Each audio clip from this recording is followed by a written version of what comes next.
finish growing and shedding their shells. And for the winter time, they will start marching way back out to the open water, to the deep ocean water.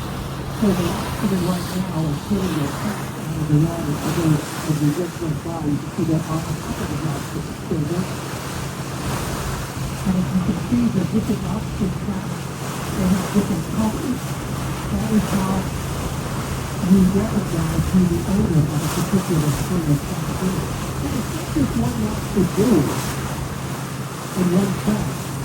It's one lobster buoy attached to a rope to a string of about, mark downstairs, we'll call it a string out.